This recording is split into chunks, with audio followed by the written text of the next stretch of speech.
नमस्कार, मैं हूं सपना पांडे और आज हमारे साथ जो यहाँ मौजूद हैं वो हैं सुरेश जोशी जी। सर नमस्कार। नमस्कार जी।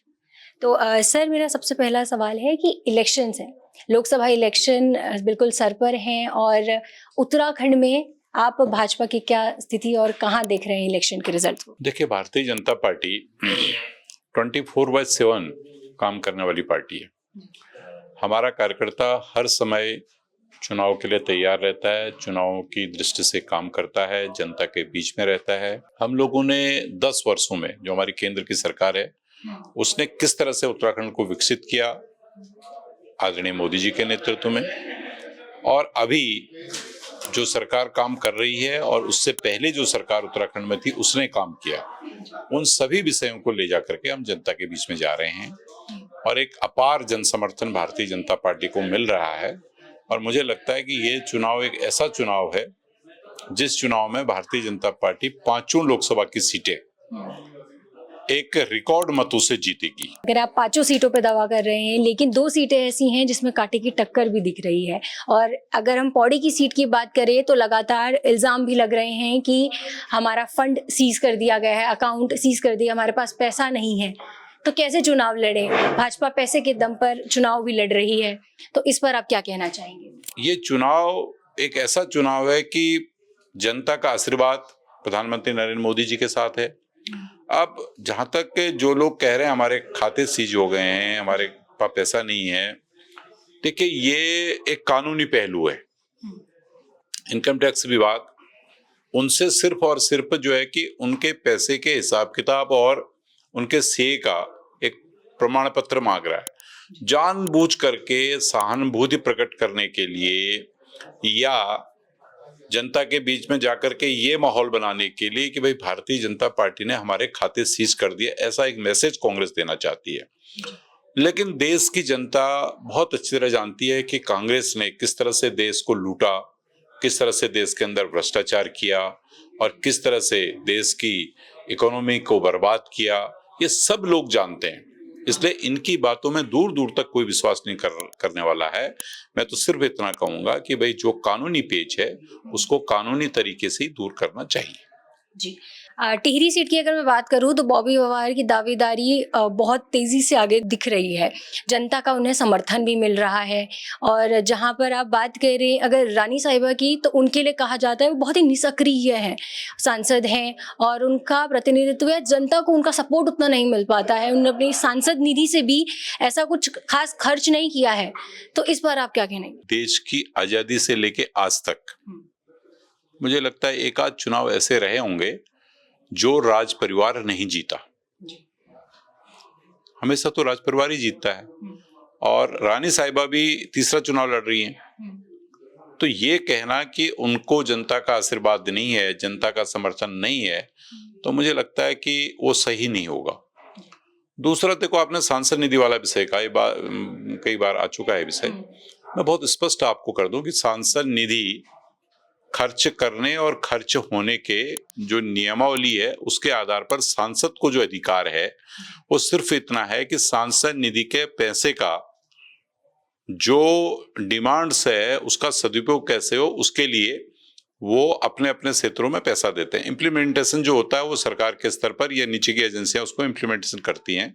हमारे 5 सांसदों ने अपनी सांसद निधि का जितना पैसा उनको मिलता है उसके सारे वर्क जो उनको देने हैं जिस जिस विभाग को, सारे दे चुके हैं। हाँ, अब इम्प्लीमेंटेशन हो रहा है, तो इम्प्लीमेंटेशन होगा तो वो आपको दिख जाएगा। इसलिए ये कहना कि सांसद निधि खर्च नहीं की गई है, सांसद निधि के पैसे नहीं दिए गए, ये भी गलत है। 2 कार्यकाल में अगर अब महिलाओं की सुरक्षा की बात करें तो महिला सुरक्षा पर कई बार सवाल खड़े हुए हैं, क्योंकि अगर आप एनसीआरबी की रिपोर्ट भी देखेंगे तो महिलाओं के खिलाफ हिमालयी राज्यों की जो रिपोर्ट आई है उसमें उत्तराखंड क्राइम की रेट में सबसे आगे है। तो इस पर भारतीय जनता पार्टी क्या कर रही है और आगे क्या करने वाली है? जब से हम लोग सरकार में आए हैं, महिलाओं की सुरक्षा के प्रति हमने जो कड़े कानून बनाए हैं, उन कड़े कानूनों के अंतर्गत अब कोई भी क्राइम, किसी तरह का भी क्राइम अगर किसी बहन के साथ होता है, किसी बेटी के साथ होता है, तो कोई पुलिस का अधिकारी या पुलिस दफ्तर उसकी एफआईआर लिखने से उसको वंचित नहीं कर सकता है। पहले क्या होता था कि पिछले की जो सरकारें थी, जो देश में जिन्होंने लंबे समय तक राज किया, उनके कानून इतने, मैं कह सकता हूं कि ढीले कानून थे। उन कानूनों पे हर बेटी और बहन को अगर वो अपना एफआईआर लिखाने थाने जाती थी तो उसकी एफआईआर नहीं लिखी जाती थी, या उसको जो है कि समझा बुझा करके वापस भेजा जाता था। लेकिन अब कड़े प्राविधान जो भारतीय जनता पार्टी की केंद्र की और प्रदेश की सरकारों ने जो कड़े कानून बनाए हैं, तो बहनों की हर शिकायत को दर्ज किया जा रहा है। इसलिए आपको अभी लग रहा है कि भाई ये ज्यादा यहाँ पर को बड़ा है, लेकिन उसका निष्पादन भी उसी रेशियो में हो रहा है। और आने वाले समय के लिए जो आने वाला टाइम है कि ये बहुत ही नीचे आ जाएगा, क्योंकि अब लोगों को भी पता चल गया है कि अगर मैं कोई भी इस तरह की घटना करूंगा या इस तरह का कोई आएगा तो सीधे मेरी एफआईआर थाने में लिखा दी जाएगी और मेरे ऊपर सख्त से सख्त कार्रवाई होगी। इसलिए अब जो है लोग इस बात से डरने भी लगे हैं और उनमें कानून का भय भी व्याप्त है। उत्तराखंड में क्या नेताओं के, जैसे देखा जा रहा है कि कांग्रेस के नेता भाजपा में, आम आदमी पार्टी से भी भाजपा में शामिल हो रहे हैं, तो क्या भाजपा के कोई ऐसे नेता हैं जिनकी घर वापसी देखी जा सकती है? कि लोग इसलिए आ रहे हैं, इस पार्टी के बाद पास एक साफ नीति है, एक साफ और स्पष्ट आइडियोलॉजी है, एक बहुत अच्छा नेतृत्व है, जिसकी सोच है, जिसकी विल पावर है, जिसके पास काम करने की कैपेसिटी है। तो इस कारण जहां देश के अंदर प्रधानमंत्री के रूप में नरेंद्र मोदी जी हैं, प्रदेश के अंदर एक युवा और एक सैनिक पुत्र के रूप में धामी जी हैं, तो उस विश्वास के कारण राजनीतिक क्षेत्र में एक सुचिता हो और एक वर्क के प्रति जो है कि जवाबदेही हो, ये जब लोगों को दिख रहा है तो उस कारण से लोग भारतीय जनता पार्टी में आ रहे हैं और हम ऐसे लोगों का स्वागत करते हैं। एक सेगमेंट मेरा रहता है, इसमें है रैपिड फायर राउंड का।